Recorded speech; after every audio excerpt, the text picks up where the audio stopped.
पर चालकता का प्रभाव। आज हम पढ़ेंगे प्रतिरोधकों का संयोजन। तो आइए आज की क्लास हम शुरू करते हैं। प्रतिरोधकों का संयोजन आज का जो हमारा टॉपिक है वो है प्रतिरोधकों का संयोजन, कॉम्बिनेशन ऑफ रेजिस्टेंस। प्रतिरोधकों का जो संयोजन होता है वो दो प्रकार का होता है, एक श्रेणी क्रम संयोजन और दूसरा समांतर क्रम या पासर क्रम संयोजन।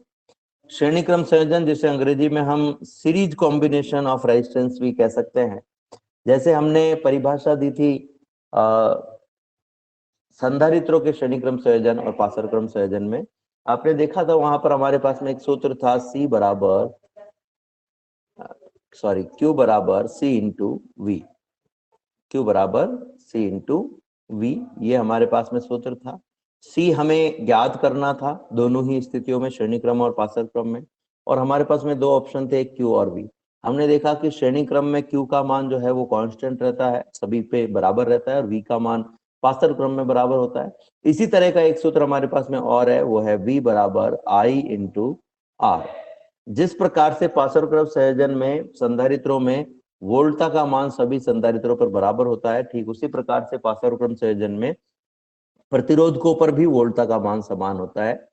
और जिस प्रकार से श्रेणी क्रम संयोजन में आवेश की मात्रा सभी संधारित्रों पर कांस्टेंट होती है, ठीक उसी प्रकार से श्रेणी क्रम संयोजन में प्रतिरोधकों पर जो धारा का मान है वो कांस्टेंट रहता है। बस इसी बात को लेकर के हम आगे बढ़ेंगे।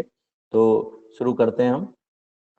श्रेणी क्रम संयोजन क्या है? प्रतिरोधकों का ऐसा संयोजन जिसमें प्रत्येक प्रतिरोधक पर से जो प्रवाहित विद्युत धारा है उसका मान एक समान हो, चाहे प्रतिरोधक का जो प्रतिरोध है वो अलग अलग हो या एक समान हो। देखिए बच्चों, यहाँ पर क्या है कि कभी कभी कंफ्यूजन आपको ये हो जाता है, बहुत सी जगह पर आप पढ़ेंगे, बहुत सी किताबों में आप पढ़ेंगे, बहुत से जो है कोचिंग वगैरह में या अपने दोस्तों से बात करेंगे तब भी आप पढ़ेंगे, बार बार आर को प्रतिरोध के रूप में लिखा जाता है। तो मैं यहाँ थोड़ा सा क्लियर कर दूं, आर को प्रतिरोध के रूप में लिखा गया है तो कोई दिक्कत नहीं है, प्रतिरोध भी आप लिखो, कोई परेशानी नहीं है। लेकिन जब हम इस आर यानी प्रतिरोध उत्पन्न करने वाली वस्तु का नाम लिख रहे हैं तो प्रतिरोध उत्पन्न करने वाली जो वस्तु है उसको हम कहते हैं प्रतिरोधक। प्रतिरोध उत्पन्न करने वाली वस्तु का नाम तो है प्रतिरोधक, और वो गुण जिसकी वजह से ये प्रतिरोध उत्पन्न कर रही है या जो इसका महत्वपूर्ण गुण है, वो जो गुण है उस गुण को हम प्रतिरोध करें। तो प्रतिरोध जो है वो इसका गुण है और प्रतिरोधक इस वस्तु का नाम है। ठीक है, तो हम ये कह सकते हैं कि प्रतिरोधकों का ऐसा संयोजन जिसमें प्रत्येक प्रतिरोधक से प्रवाहित विद्युत धारा का मान एक समान होता है उसे हम प्रतिरोधकों का श्रेणी क्रम संयोजन कहते हैं, चाहे प्रतिरोधकों का मान अलग अलग हो और चाहे एक जैसा हो। और जैसे संधारित्रों में मैंने कहा था, ठीक वैसे मैं कहूंगा, मान लीजिए ये दो प्रतिरोधक आपके पास में है, ठीक है, और इन दो प्रतिरोधकों में से मान लीजिए इसकी जो वैल्यू है वो है 2 ओम और इसकी जो वैल्यू है वो है 3 ओम। ठीक है, इसी प्रकार से एक दो प्रतिरोधक हमारे पास में ये है जिसमें से एक प्रतिरोधक जो है ये इसकी वैल्यू है 2 ओम और दूसरा जो प्रतिरोधक है उसकी वैल्यू है 2 ओम। ठीक है, इन दोनों को अगर मैं मान लीजिए कि 20-20 वोल्ट की बैटरी से जोड़ दूं, सपोज मैंने इसको 20 वोल्ट की बैटरी से जोड़ दिया है और इसको भी मैंने 20 वोल्ट की बैटरी से जोड़ दिया है, तो इन दोनों में प्रवाहित विद्युत धारा का मान भी एक समान होगा और इन दोनों में प्रवाहित विद्युत धारा का मान भी एक समान होगा। यानी कि 2 ओम और 3 ओम के प्रतिरोधक में प्रवाहित विद्युत धारा का मान भी एक समान होगा और जो 2 ओम और 2 ओम का प्रतिरोधक है उसमें भी प्रवाहित विद्युत धारा का मान एक समान होगा। लेकिन 2 ओम और 3 ओम के प्रतिरोधक में प्रवाहित विद्युत धारा का मान 4 एम्पियर होगा, 4 एम्पियर। इसमें भी 4 एम्पियर, 3 ओम वाले में भी 4 एम्पियर और 2 ओम वाले में भी 4 एम्पियर, जबकि इन दोनों में प्रवाहित विद्युत धारा का मान जो है वो 5 एम्पियर होगा। या इसका मतलब ये हुआ कि हम ये कह सकते हैं कि जब दो या दो से अधिक प्रतिरोधकों को श्रेणी क्रम में जोड़ा जाता है तो किसी एक स्थिति में श्रेणी क्रम में जुड़े हुए सभी प्रतिरोध, चाहे वो समान मान के प्रतिरोधक हो और चाहे वो असमान मान के प्रतिरोधक हो, उनमें विद्युत धारा का मान एक समान होता है। इसी प्रकार से दूसरी स्थिति में जुड़े हुए सभी प्रतिरोधकों में भी विद्युत धारा का मान एक समान होता है, लेकिन इन दोनों स्थितियों में विद्युत धारा का मान बराबर नहीं होता है। जैसे इस स्थिति में 4 एम्पियर है और दूसरी स्थिति में 5 एम्पियर है, तो बराबर होने का मतलब ये नहीं है कि ऑलवेज बराबर रहेगा, मतलब ये कभी बदलेगा ही नहीं। बराबर होने का मतलब ये है कि उस स्थिति में 2 प्रतिरोध जुड़े हुए हैं, 3 जुड़े हुए हैं, 5 जुड़े हुए हैं, 10 जुड़े हुए हैं, जितने भी जुड़े हैं उन सब में एक जैसा होगा। अब ये एक जैसा कितना होगा, ये डिपेंड करेगा उन प्रतिरोधकों के प्रतिरोध पर और उस परिपथ में जुड़ी हुई बैटरी के वोल्टेज पर। तो हम सिर्फ अभी ये कह सकते हैं कि प्रतिरोधकों का ऐसा संयोजन है ये जिसमें प्रतिरोधकों में प्रवाहित विद्युत धारा का मान एक समान होता है। अब ये तो बात हुई परिभाषा की। अब आप कहीं पर भी देखेंगे तो कई जगह आपको परिभाषा ऐसे दी जाती है कि प्रतिरोधकों का ऐसा संयोजन जिसमें पहले प्रतिरोध का दूसरा सिरा दूसरे प्रतिरोध के पहले सिरे से, दूसरे प्रतिरोध का दूसरा सिरा तीसरे प्रतिरोध के पहले सिरे से जुड़ा हुआ हो। ये इसकी परिभाषा नहीं है, ये इसकी परिभाषा नहीं है, ये इसको केवल जोड़ने का तरीका है। परिभाषा क्या है, प्रतिरोधकों का ऐसा संयोजन जिसमें प्रत्येक प्रतिरोधक से प्रवाहित विद्युत धारा एक समान रहती है, चाहे उनके मध्य चाहे उन प्रतिरोधकों का मान समान हो और चाहे असमान हो। ये केवल इनको जोड़ने का तरीका है। तो जोड़ने का तरीका अगर हम सीखना चाहें तो हम क्या कहेंगे कि प्रतिरोधकों का ऐसा संयोजन जिसमें हर प्रतिरोध उसके निकटवर्ती प्रतिरोध के केवल एक सिरे से जुड़ा हुआ हो और जो सिरे 2 प्रतिरोधकों के आपस में जुड़े हुए हों उससे कोई तीसरा अवयव नहीं जुड़ा हुआ होना चाहिए।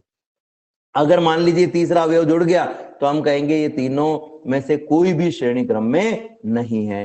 तो प्रतिरोधकों का संयोजन जब हम कर रहे हैं तो हमें ये ध्यान रखना है कि 2 निकटवर्ती प्रतिरोधकों का केवल एक ही सिरा आपस में जुड़ा हुआ होना चाहिए, दूसरा सिरा आपस में नहीं जुड़ा हुआ होना चाहिए। बिल्कुल वैसे है जैसे आपने देखा होगा जो चेन होती है उसमें जो कड़ियां होती है वो एक कड़ी दूसरी कड़ी से दूसरी कड़ी, तीसरी कड़ी से तीसरी कड़ी, चौथी कड़ी से चौथी कड़ी, पांचवी कड़ी से इस प्रकार से जुड़ी होती है। इसको ही हम सीरीज या श्रेणी क्रम संयोजन कहते हैं। तो प्रतिरोधकों के इस संयोजन में प्रत्येक प्रतिरोधक जो है वो निकटवर्ती प्रतिरोध के एक सिरे से जुड़ा हुआ है और जो प्रथम प्रतिरोध और अंतिम प्रतिरोध जो है हमारे पास में, मान लीजिए 3 प्रतिरोध है तो प्रथम प्रतिरोध का प्रथम सिरा और अंतिम प्रतिरोध का द्वितीय सिरा, ये दोनों ही एक ऊर्जा स्रोत से जुड़े हुए होते हैं, डायरेक्टली या इनडायरेक्टली। डायरेक्टली मैं इसलिए कह रहा हूं कि डायरेक्टली जुड़े हुए होंगे तो इनके बीच में कोई भी अवयव नहीं जुड़ा होगा, इनडायरेक्टली जुड़े होंगे तो इनके बीच में कोई एमीटर जुड़ा हुआ हो सकता है, कोई धारा नियंत्रक जुड़ा हुआ हो सकता है। धारा नियंत्रक खुद भी एक प्रतिरोधक ही होता है। तो इस तरीके से हम इनके संयोजन को समझ सकते हैं। प्रत्येक प्रतिरोधक में अगर हम बात करें तो मान लीजिए कि 3 प्रतिरोधक हमारे पास में है जिनके प्रतिरोध का मान R1, R2 और R3 है। ये 3 प्रतिरोधक जो हैं वो चित्र के अनुसार श्रेणी क्रम में जुड़े हुए हैं। तीनों प्रतिरोधकों से प्रवाहित विद्युत धारा का मान एक समान होगा और जितना इन तीनों से प्रवाहित होगा इनके तुल्य प्रतिरोध से भी उतनी ही धारा प्रवाहित होगी, जबकि वोल्टता का मान तीनों में अलग अलग होगा और तुल्य प्रतिरोध की जो वोल्टता होगी वो इन तीनों की वोल्टताओं के योग के बराबर होगी, तीनों के सिरों पर विभव पतन के बराबर होगा। इसको विभव पतन हम इसलिए कहते हैं कि प्रतिरोध के कारण आगे चलने पर, आगे बढ़ने पर विभव के मान में कमी आने लगती है। ठीक है। अब अगर मैं पहले प्रतिरोधक की बात करूं, फर्स्ट प्रतिरोधक जिसका प्रतिरोध R1 है, के सिरों पर अगर मैं विभव पतन निकालना चाहूं तो सूत्र हमारे पास में है V बराबर I इंटू R। जैसा कि हमने सूत्र में देखा, जैसे कि हमने बात की कि पहले प्रतिरोधक पर विभवांतर का मान V1 है जबकि धारा का मान I है और प्रतिरोध की जो प्रतिरोधक का जो प्रतिरोध है वो है R1। इसी प्रकार से अगर मैं R2 के सिरों पर विभव पतन निकालना चाहूं तो R2 के लिए V2 हो जाएगा। धारा का मान तीनों में एक समान है इसलिए पहले में अगर I है तो दूसरे में भी I होगा। प्रतिरोधक का प्रतिरोध R2 हो जाएगा, ये समीकरण सेकंड हो गया। और इसी प्रकार से तीसरे प्रतिरोधक पर हम निकालना चाहें तो ये हो जाएगा V बराबर I इंटू R3। एक बात याद रखिएगा कि तीनों, चारों या पांचों जितने भी प्रतिरोधक जुड़े हैं उन सब पर जो विभव पतन होता है, टोटल विभव पतन जो होता है उसका मान इस परिपथ में लगी हुई बैटरी के विभव के बराबर होता है। यानी कि अगर मैं इन तीनों के वोल्टेज को जोड़ दूं तो मेरे पास में लगी हुई बैटरी का विभव यहाँ पर आ जाएगा। अगर मैं तुल्य प्रतिरोध निकालना चाहता तो तुल्य प्रतिरोध का मतलब क्या है बच्चों, जैसे मैंने संधारित्र वाले में भी आपको बताया था, यहाँ पर भी मैं आपको कहूंगा तुल्य प्रतिरोध का मतलब है अगर मैं इन तीनों प्रतिरोधों को हटा करके एक प्रतिरोधक लगा दूं तो ऐसा प्रतिरोध जो बिल्कुल वही काम करे जो ये तीनों मिलकर के कर रहे हैं। यानी इन तीनों से जितना प्रतिरोध हमें प्राप्त हो रहा है उतना ही उस अकेले से प्राप्त होना चाहिए। इन तीनों में से जितनी धारा प्रवाहित हो रही है उतनी उस अकेले से प्रवाहित होनी चाहिए। जितना इन तीनों का कुल विभव पतन है उतना ही विभव पतन उस अकेले का होना चाहिए। यानी हम ये कहेंगे कि ये तीनों मिलकर के जो संयुक्त प्रभाव हमें दर्शा रहे हैं वो कितने प्रतिरोध के बराबर, किस प्रतिरोध के बराबर दर्शा रहे हैं, उसको ज्ञात करना ही तुल्य प्रतिरोध कहलाता है। तो मान लीजिए कि इन तीनों की जगह एक प्रतिरोध में लगा देता हूं और वो प्रतिरोध जो है उसका मान है RS। RS का मतलब है सीरीज कॉम्बिनेशन का तुल्य प्रतिरोध। तो ये जो सीरीज कॉम्बिनेशन का तुल्य प्रतिरोध है ये RS, इसकी वैल्यू कितनी होती, या हम ये कहें कि इन तीनों का तुल्य प्रतिरोध जो है यानी ये तीनों मिलकर के किस प्रतिरोध की तरह काम कर रहे हैं, उसका मान कितना, ये अगर हम निकालना चाहें तो हम कहेंगे कि ये जो तीनों की वोल्टता है इसको हम जोड़ देते हैं। तो टोटल वोल्टता हमारे पास में आ जाएगी V1 plus V2 plus V3। जैसा कि मैंने कहा था कि इन तीनों की वोल्टता विभव स्रोत यानी वोल्टेज सोर्स यानी बैटरी की वोल्टता V के बराबर होगी। तो बैटरी की वोल्टता V है, इसलिए हमने V1 plus V2 plus V3 बराबर V लिख दिया है। लेकिन आप देख सकते हैं कि बैटरी और ये प्रतिरोधक जो तुल्य प्रतिरोध है दोनों पार्श्व क्रम में यानी समांतर क्रम में जुड़े हुए हैं। जब भी दोनों समांतर क्रम में जुड़े होंगे तो दोनों पर वोल्टता बराबर होगी, यानी जितनी बैटरी की वोल्टता होगी ठीक उतनी ही वोल्टता इस तुल्य प्रतिरोध की भी होगी।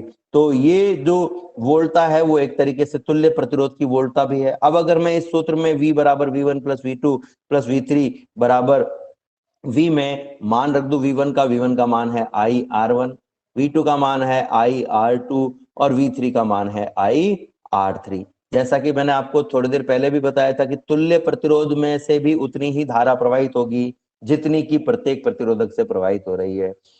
विद्युत धारा समान है तीनों की, श्रेणी क्रम में तीनों प्रतिरोधों से प्रवाहित, जितने प्रतिरोधों सबसे प्रवाहित विद्युत धारा समान होती है और ठीक उतनी ही धारा तुल्य प्रतिरोध में भी बहती है। तो अब अगर मैं इस तुल्य प्रतिरोध के सिरों पर विभव पतन यानी V का मान निकालना चाहूं, जितनी बैटरी की वोल्टता है उतना ही विभव पतन इस पर होगा।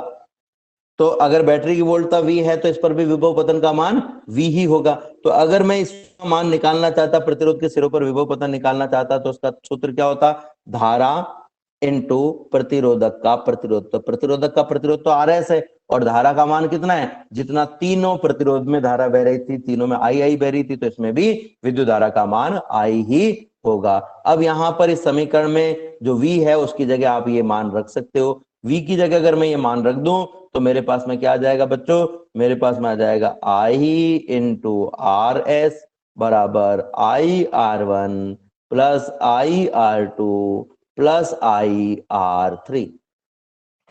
तीनों में से I कॉमन आ रहा है, ये I को मैंने कॉमन ले लिया, क्या बचा हमारे पास में ब्रैकेट में R1 plus R2 plus R3। इस तरफ बचा हमारे पास में I इंटू RS। तो ये I से I कैंसिल हो गया, I से I कैंसिल हो गया, तो हमारे पास में जो लास्ट सूत्र है वो हमारे पास में क्या आ गया है, हमारे पास में लास्ट सूत्र जो है वो आ गया है RS बराबर R1 plus R2 plus R3। इसका मतलब ये है कि श्रेणी क्रम संयोजन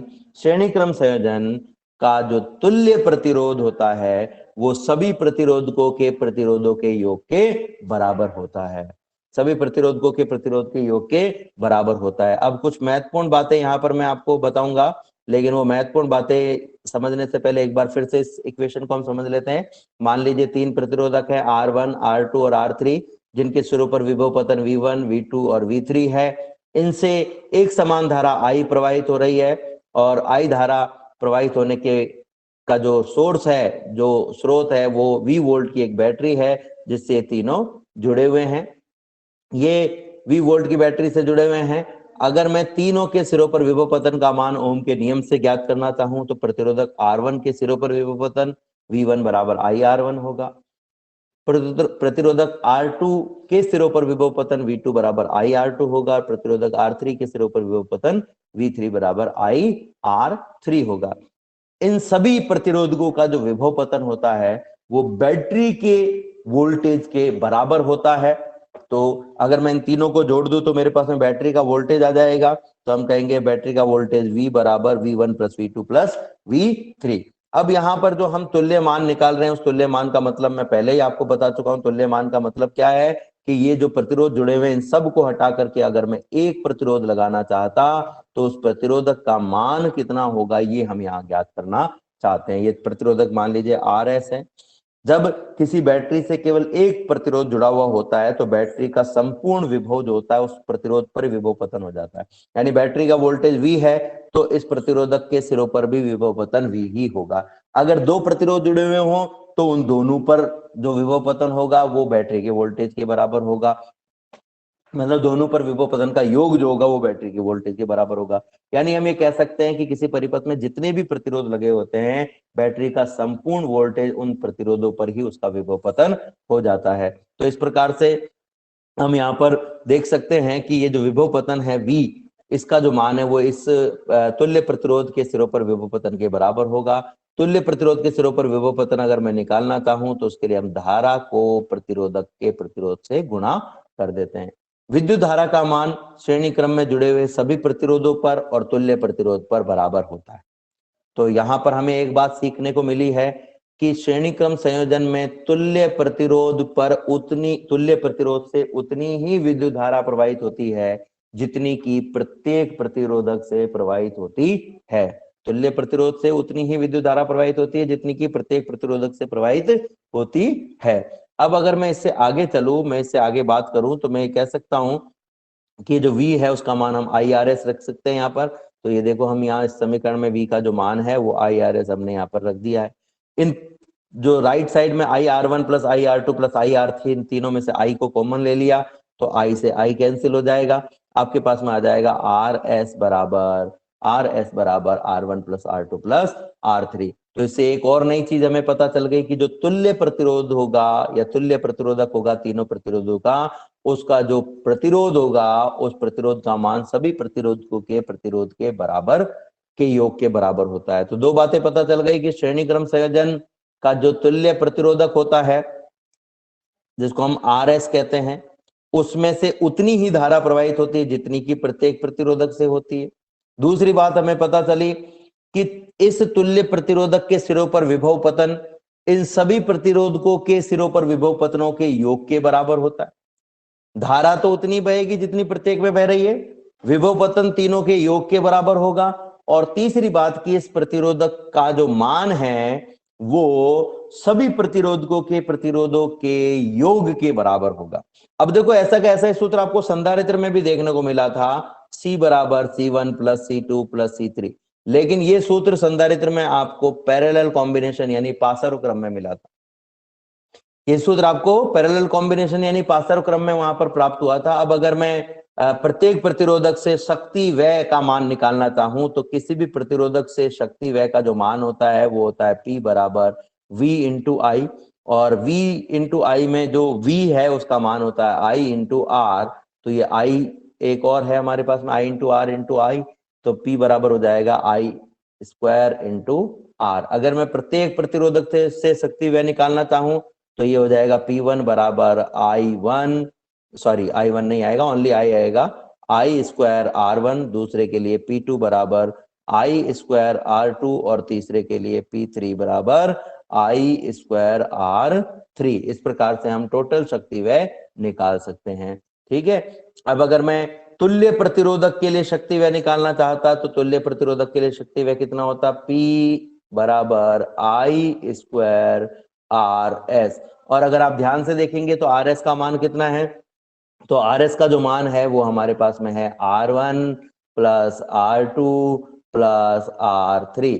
यहां पर अगर मैं इसको सेपरेट करना चाहूं तो मैं लिख सकता हूं I square R1 plus I square R2 plus I square R3। आप देखेंगे कि पहला जो I स्क्वायर R1 है इसका मान हम देख चुके हैं P1 है, दूसरा जो I स्क्वायर R2 है इसका मान P2 है, और तीसरा जो I स्क्वायर R3 है इसका मान P3 है। तो इस प्रकार से हम कह सकते हैं P बराबर हो गया हमारे पास में P1 plus P2 plus P3। तो हमने तीन चीजें जो महत्वपूर्ण चीजें यहाँ पर सीखी है वो है कि श्रेणी क्रम संयोजन में जो तुल्य प्रतिरोध होता है उससे उतनी ही धारा प्रवाहित होती है जितनी की श्रेणी क्रम में जुड़े हुए प्रत्येक प्रतिरोधक से होती है। उसके सिरों पर वोल्टा का मान सभी प्रतिरोधकों की वोल्टाओं के योग के बराबर होता है। और तीसरा कि उन सभी के प्रतिरोध को इस तुल्य प्रतिरोधक का जो मान होता है, इस तुल्य प्रतिरोधक के प्रतिरोध का जो मान होता है, वो सभी प्रतिरोधकों के प्रतिरोधों के योग के बराबर होता है। अब ये तो बात थी 3 प्रतिरोधकों की। अब अगर मान लीजिए 3 की जगह n प्रतिरोध जुड़े हुए होते तो हमारे पास में तुल्य प्रतिरोधक का जो मान आता, तुल्य प्रतिरोधक के प्रतिरोध का जो मान आता वो होता RS बराबर R1 plus R2 plus R3 plus and so on Rn। ये सारे के सारे प्रतिरोध अगर बराबर होते तो आपके पास में आ जाता RS बराबर R plus R R1 R2 R3 तीनों की जगह R आ जाता, प्लस इस तरीके से सभी की जगह R आता और Rn की जगह भी R आता, और ये कौन सी बार आता, NV बार R आता, टोटल n बार R आ जाता। अब जब आप 2 बार x को जोड़ते हो तो 2x आता है, 3 बार x को जोड़ते हो तो 3x आता है, 4 बार जोड़ोगे तो 4x आएगा, 5 बार जोड़ोगे तो 5x आएगा। इसी प्रकार से अगर मैं n बार r को जोड़ूंगा तो मेरे पास में आ जाएगा RS बराबर n इंटू R। यानी कि हम कहें कि एक समान मान के n प्रतिरोधों को जोड़ दिया जाए तो तुल्य प्रतिरोध किसी एक प्रतिरोधक के प्रतिरोध का n गुना होता है। इसका मतलब यह है कि श्रेणी क्रम संयोजन जो है वो उच्च प्रतिरोध या अधिक प्रतिरोध प्राप्त करने के लिए उपयोग में लिया जाता है। यदि आपको दिए गए, आपके पास में मान लीजिए 5 ओम, 3 ओम, 2 ओम, 4 ओम इस तरीके के प्रतिरोध, अगर आपको निम्न मान का उच्च मान का प्रतिरोध प्राप्त करना है तो इनको आपको सीरीज कॉम्बिनेशन में जोड़ना पड़ेगा। जैसे आपके पास में मान लीजिए 5 ओम और एक 5 ओम का प्रतिरोधक है और एक जो है आपके पास में 4 ओम का प्रतिरोधक है, और आपको अगर 9 ओम का प्रतिरोधक प्राप्त करना है तो इन दोनों को आपको सीरीज में यानी कि श्रेणी क्रम में जोड़ना होगा। अब दूसरा जो कॉम्बिनेशन है प्रतिरोधकों का वो है पार्श्व क्रम या समांतर क्रम संयोजन। देखो परीक्षा में पार्श्व क्रम भी आ सकता है और समांतर क्रम भी। वैसे ज्यादातर पार्श्व क्रम लिखा हुआ आता है, समांतर क्रम कम लिखा हुआ आता है, लेकिन दोनों में से कुछ भी आ जाए हमें कोई दिक्कत नहीं है। इसको हम अंग्रेजी में कहते हैं पैरेलल कॉम्बिनेशन ऑफ रेजिस्टेंस। जैसे हमने पिछले वाले में हमने देखा कि हमारे पास में सूत्र क्या है, V बराबर I इंटू आर। श्रेणी क्रम में I बराबर था, देखो R तो आपको निकालना है इसलिए इसको तो भूल जाओ। श्रेणी क्रम में I सभी पर बराबर था, पार्श्व क्रम में सभी के लिए I का मान अलग अलग होता है, V का मान बराबर होता है। तो आपको ये याद रखना है कि किसी एक क्रम में तो I बराबर है और दूसरे क्रम में V बराबर है। तो श्रेणी क्रम में तो I बराबर है, ठीक है, और समांतर क्रम में V बराबर है, ठीक है। ये आप ऐसे ऐसे याद रख सकते हो। दूसरा तरीका है आपके पास में कि आप एक याद रख लो कोई भी इन दोनों में से, दूसरा आपको अपने आप ही याद हो जाएगा। जैसे आपने याद रख लिया भाई श्रेणी क्रम में विद्युत धारा बराबर है, तो बचा हुआ क्या है, वोल्टेज, वो पार्श्व क्रम में बराबर हो गए। तो परिभाषा हम क्या दे सकते हैं, प्रतिरोधकों का ऐसा संयोजन जिसमें प्रत्येक प्रतिरोधक के सिरों पर विभव पतन, यानी कि प्रत्येक प्रतिरोधक के सिरों पर विभवांतर, विभव पतन का मतलब विभवांतर से ही है, क्योंकि विभव में कमी आती है धीरे धीरे प्रतिरोध के एक सिरे से दूसरे सिरे पर जाने पर, इसलिए इसे हम विभव पतन कहते हैं। तो प्रतिरोधकों का जो संयोजन है, ऐसा संयोजन जिसमें प्रत्येक प्रतिरोधक के सिरों पर विभवांतर या प्रत्येक प्रतिरोधक से विभव पतन का मान एक समान होता है, चाहे प्रतिरोधकों का प्रतिरोध बराबर हो और चाहे प्रतिरोधकों का प्रतिरोध अलग अलग हो। बराबर हो तो भी बराबर होगा और अलग अलग हो तो भी बराबर होगा। तो ये जो विभव पतन बराबर होता है, ऐसे संयोजन को हम क्या कह रहे हैं, ऐसे संयोजन को हम कहेंगे पार्श्व क्रम संयोजन। तो पार्श्व क्रम संयोजन की परिभाषा एक बार फिर से मैं बता देता हूं, 2 या 2 से अधिक प्रतिरोधकों का ऐसा संयोजन जिसमें प्रत्येक प्रतिरोधक के सिरों पर विभव पतन का मान एक समान होता है, चाहे प्रतिरोधकों के मान बराबर हो और चाहे प्रतिरोधकों के मान बराबर नहीं हो। बराबर हो तो भी और बराबर नहीं हो तो भी। अच्छा, कितना विभव पतन होगा, बराबर होगा, लेकिन कितना होगा ये इस बात पर डिपेंड करेगा कि वो कितने वोल्ट की बैटरी से जुड़े हुए हैं।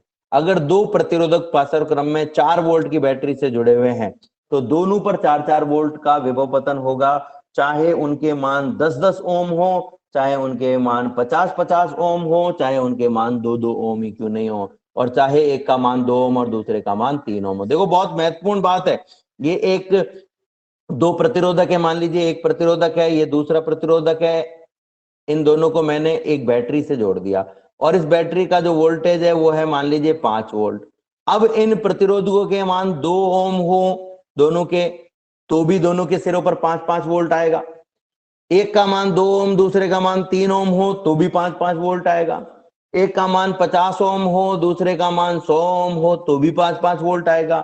अब आप सोच रहे होंगे कि सब पे ये बराबर आ रहा है तो फिर ऐसा ये फिर लगाने का फायदा क्या हुआ, इससे क्या ऐसा चेंज हो रहा है, फिर ये प्रतिरोधों के मान बदलने से मतलब क्या है, हम तो कोई सा भी लगा दें। नहीं, जैसे जैसे आप प्रतिरोधकों का मान बदलोगे वोल्टेज तो सेम रहेगा लेकिन जो धारा है वो सेम नहीं रहेगी। धारा का मान प्रत्येक प्रतिरोधक में अलग अलग होगा, वो उस प्रतिरोधक पर, तुल्य प्रतिरोध पर और इस परिपथ में लगी हुई बैटरी के वोल्टेज पर डिपेंड करेगा। तीनों बातों पर ये डिपेंड करेगा। तो हमने ये कहा कि पासरक्रम संयोजन एक ऐसा संयोजन है जिसमें प्रत्येक प्रतिरोधक के सिरों पर विभव पतन का मान एक समान होता है। अब मान लीजिए आपके पास में 3 प्रतिरोधक है, ठीक है, ये 3 प्रतिरोधक आपके पास में है। ये एक प्रतिरोधक है,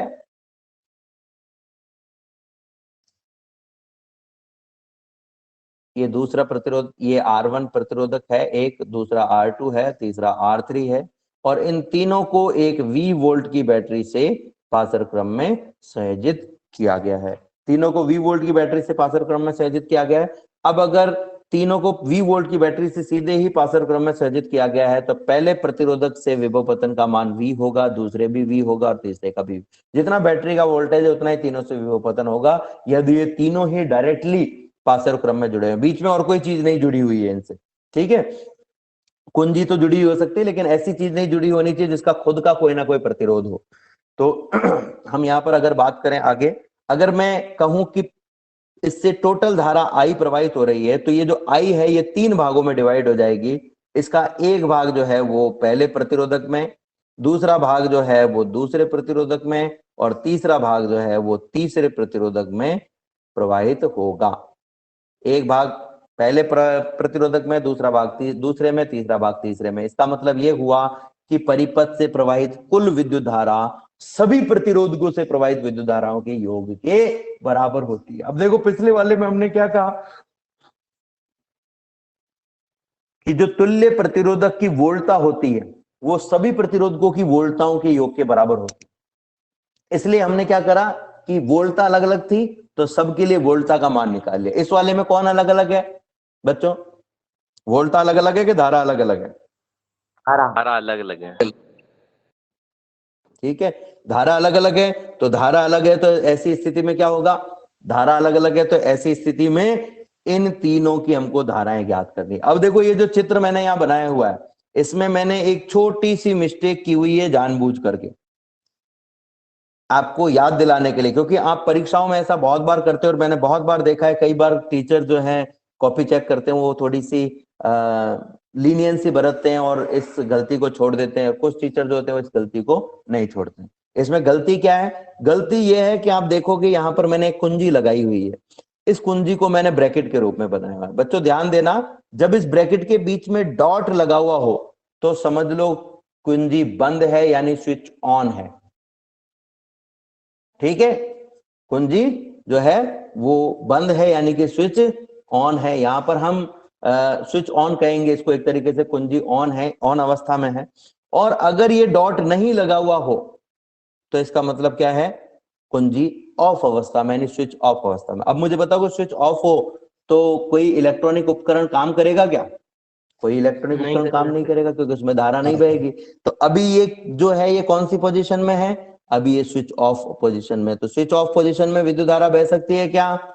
विद्युत धारा का प्रवाह नहीं होगा। तो ये जानबूझ करके मैंने यहाँ पर एक गलती छोड़ी हुई है कि आप इस चीज को ध्यान रखें कि जब भी स्विच ऑफ होता है धारा नहीं बहती, यानी कि आप ये गलती आपको एग्जाम में नहीं करनी है, ठीक है ना। आप अगर इस पे ध्यान दोगे तो ये किसने मैसेज किया है, प्रिंस चौधरी, प्रिंस चौधरी ने बिल्कुल सही ये लिखा है, मैसेज में भी लिखा है इस बच्चे ने भी, इस चित्र में धारा नहीं जाएगी क्योंकि कुंजी बंद है। तो ये बहुत अच्छा लगा मुझे कि इस बच्चे ने इस गलती को यहाँ पर पकड़ा है। तो आप इस बात का ध्यान रखें कि जब भी हम किसी परिपथ में विद्युत धारा का प्रवाह कर रहे हैं तो विद्युत धारा का प्रवाह करते समय उसमें कुंजी जो है वो खुली नहीं होनी चाहिए, कुंजी जो है ऑफ अवस्था में नहीं होनी चाहिए, ऑन अवस्था में होनी चाहिए, ठीक है। अब ये 3 प्रतिरोधक आपके पास में है, इन तीनों प्रतिरोधकों के लिए हमें तुल्य प्रतिरोध निकालना है। तो श्रेणी क्रम में वोल्टता अलग अलग थी, इसलिए हमने सबके लिए वोल्टता का मान निकाला। पासर क्रम में सबके लिए धारा का मान हम निकालेंगे। तो प्रथम प्रतिरोधक से प्रवाहित धारा I1 बराबर क्या होगा, V/R1। धारा I का सूत्र होता है V/I1 बराबर V/R1। V दोनों, V सभी के लिए बराबर है, इसलिए V लिखा है हमने। दूसरे प्रतिरोधक से प्रवाहित धारा I2 बराबर V/R2। और तीसरे प्रतिरोधक से प्रवाहित धारा I3 बराबर हो जाएगा V/R3। तो हमारे पास में I1, I2 और I3 के मान आ गए हैं V/R1, V/R2 और V/R3।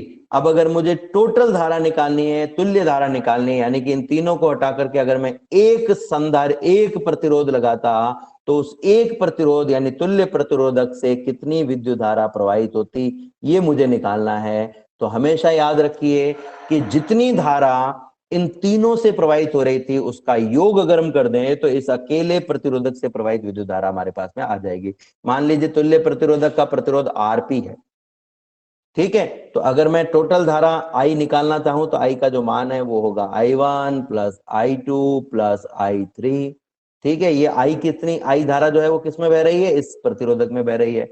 तो अब अगर मैं I1, I2, I3 के मान रखना चाहूं यहां समीकरण में, तो I1, I2 और I3 के मान अभी हमने निकाले हैं V/R1, V/R2 और V/R3। यहां पर हम लिख देते हैं, ये आ गया हमारे पास में I बराबर V/R1 plus V/R2 plus V/R3। अब हमें चाहिए I का मान, तुल्य प्रतिरोधक की धारा। तो तुल्य प्रतिरोधक की धारा बराबर तुल्य प्रतिरोधक की वोल्टता बटा तुल्य प्रतिरोधक का प्रतिरोध। तुल्य प्रतिरोधक की वोल्टता उतनी ही होती है जितनी की प्रत्येक प्रतिरोधक की वोल्टता। देखो श्रेणी क्रम में हमने क्या कहा, प्रत्येक प्रतिरोधक की जितनी धारा है उतनी ही तुल्य प्रतिरोधक की धारा है।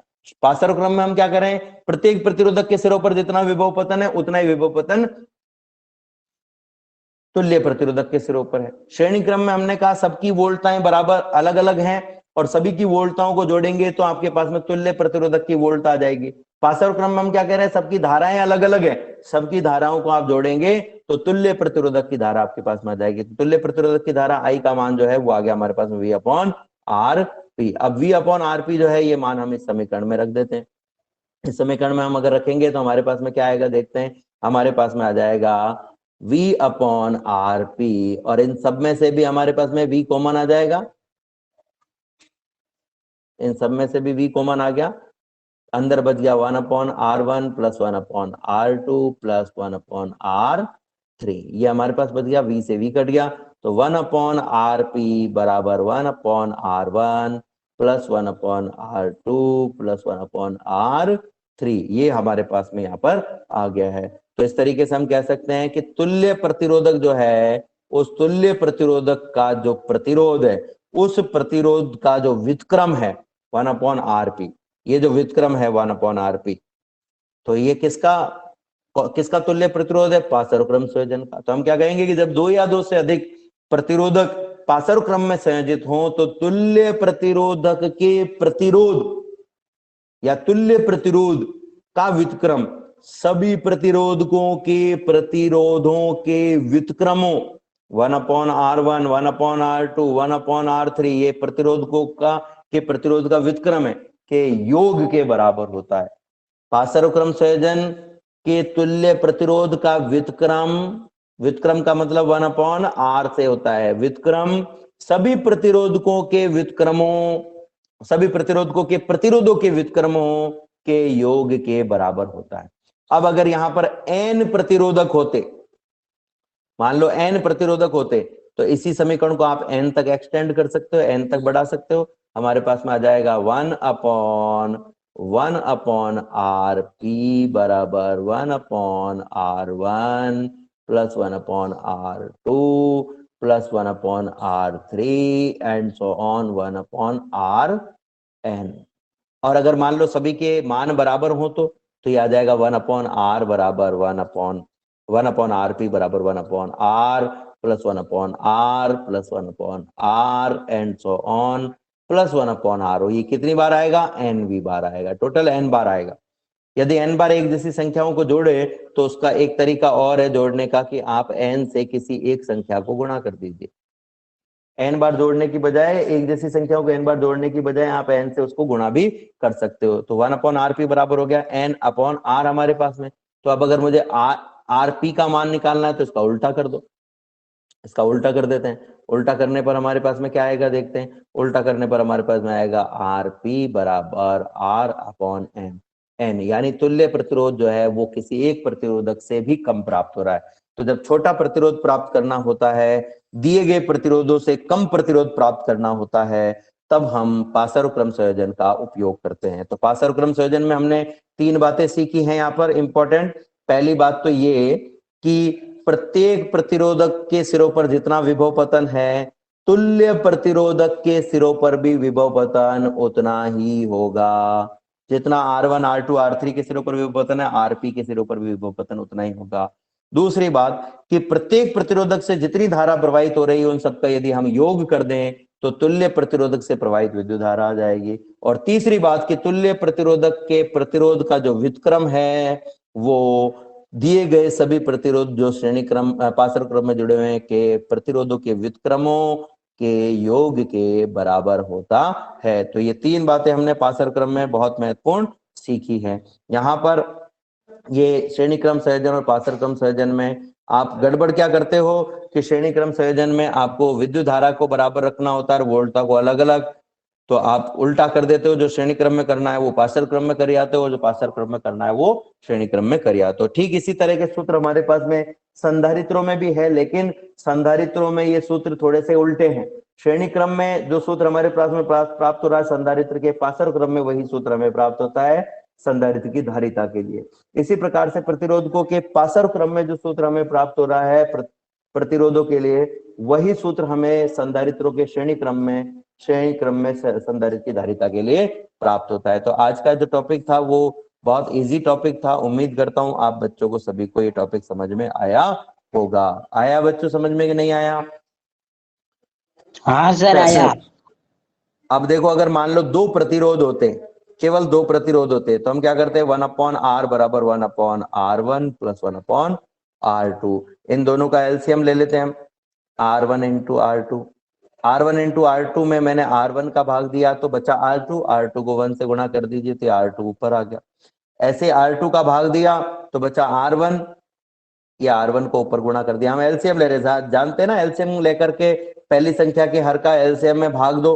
R1/R2 में पहली संख्या के हर यानी R1 का भाग दिया तो बचा R2। इस R2 को आपको इस ऊपर अंश से गुणा करना होता है। ठीक इसी प्रकार से R2 का भाग दो, दूसरी संख्या के हर का भाग दो, R2 से R2 कट गया, बचा R1, इस R1 को 1 से गुणा कर दो, ये ऊपर लिख दिया। ये हो गया 1/RP का मान है। अब अगर मुझे RP का मान निकालना है तो इसको उल्टा कर दो, उल्टा कर दिया तो ये हो जाएगा RP बराबर R1 into R2/R1 plus R2। तो ये भी एक तरीके से पासर संयोजन के तुल्य प्रतिरोध का